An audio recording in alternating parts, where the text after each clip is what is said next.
বিসমিল্লাহির রহমানির রহিম। হে জগতবাসী, আশা করছি সকলেই ভালো আছেন। আজ আমি আপনাদের সামনে এমন কিছু আলোচনা নিয়ে আসলাম। সে আলোচনাগুলো হলো যে এই বিষয়ে যে মানুষ বিভিন্ন সময় বিভিন্ন চিন্তা ভাবনায় থাকে যে আমরা বেঁচে আছি, খাইতেছি, চলতেছি, হায় রে আমাদের তো একদিন মৃত্যু হবেই। যেই দিন আমাদের মৃত্যু হবে সেই দিন আমাদের সামনে যখন আজরাইল দাঁড়াবে তখন আমাদের মৃত্যুর না জানি কত কষ্ট সইতে হয়, এমন কিছু চিন্তাও মানুষে করে। তবে আজ আমি আপনাদের সামনে যে আলোচনাটি নিয়ে এসেছি সেই আলোচনাটি হবে কিসের উপর? মৃত্যুর যন্ত্রণার সহজ হওয়ার আমল। আল্লাহ আমাদেরকে তৌফিক দান করুন, আর আমিও যেন আপনাদেরকে বুঝিয়ে বলতে পারি ইনশাআল্লাহ। সেটি হলো মৃত্যুর যন্ত্রণার সহজ হওয়ার আমল। তো এই আলোচনাটি একটু মনোযোগ সহকারে শুনবেন ইনশাআল্লাহ। যে মৃত্যুকালে কঠিন যন্ত্রণা থেকে রক্ষা পাওয়ার জন্য সর্বদা আয়াতুল কুরসি পাঠ করিতে হবে। আচ্ছা, এখন আয়াতুল কুরসি যে পাঠ করবেন, এখন দেখবেন যে এই আয়াতুল কুরসি এমনই একটি শ্রেষ্ঠ আয়াত। সেই আয়াতুল কুরসি পড়ার আগে দিয়ে দেখা গেছে শরীর ধৌত তো করতে হবে, সেটা হলো চেষ্টা রাখতে হবে সর্বক্ষণ নিজেকে পবিত্র রাখা।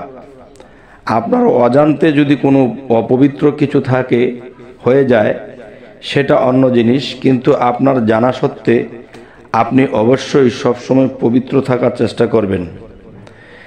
আচ্ছা, এখন যে বিষয়টি হলো সূরা ইখলাস পাশাপাশি আপনার পাঠ করে যেতে হবে।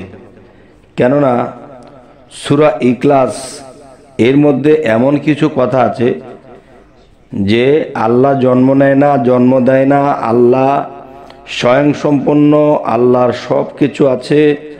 এবং এটার মধ্যে আরেকটি কথা, আল্লাহ এক, আল্লাহ অদ্বিতীয়।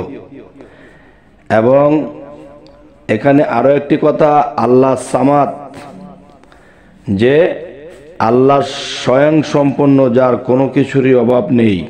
যখন আমরা এরকম এই পাঠ করিতে থাকিব তখন দেখা যায় রহমতের ফেরেশতারা আমার উপরে দৃষ্টি দিয়ে রাখবে।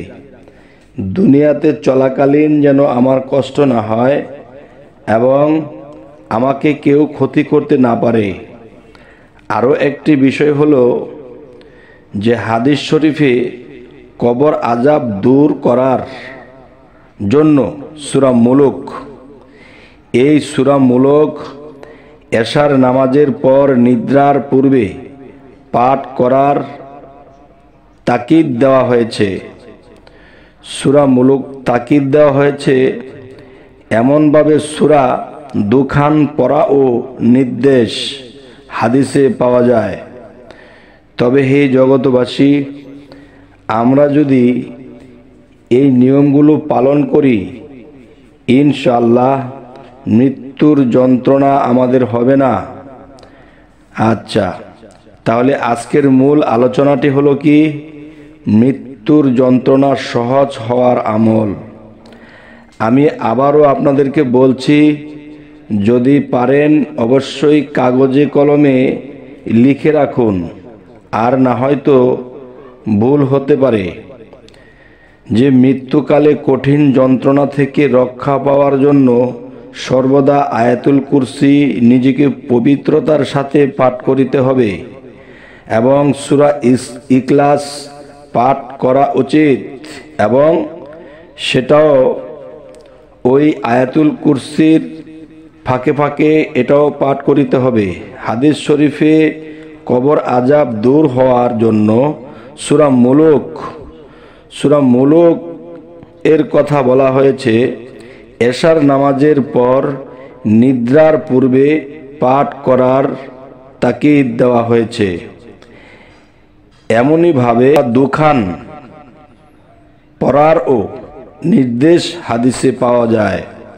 তবে হে জগতবাসী, আপনারা অবশ্যই আমার এই কথাগুলো লক্ষ্য করেছেন, হয়তো কেউ কাগজে টুকে রাখতে পারেন।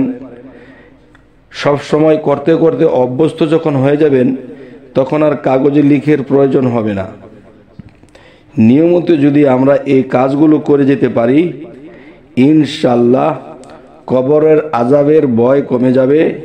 কমে যাবে কি, আল্লাহ স্বয়ংই ফেরেশতা দ্বারা রক্ষা করিবেন এবং মৃত্যুর যন্ত্রণা হইতে রক্ষা পাওয়া যাইবে। আর মৃত্যুটা আপনার এমনভাবেই হবে যে আপনি যদি মায়ের দুগ্ধ পান করেন, তখন দুগ্ধ পান করতে করতে করতে করতে যখন কখন ঘুমিয়ে পড়েছেন আপনি জানেন না।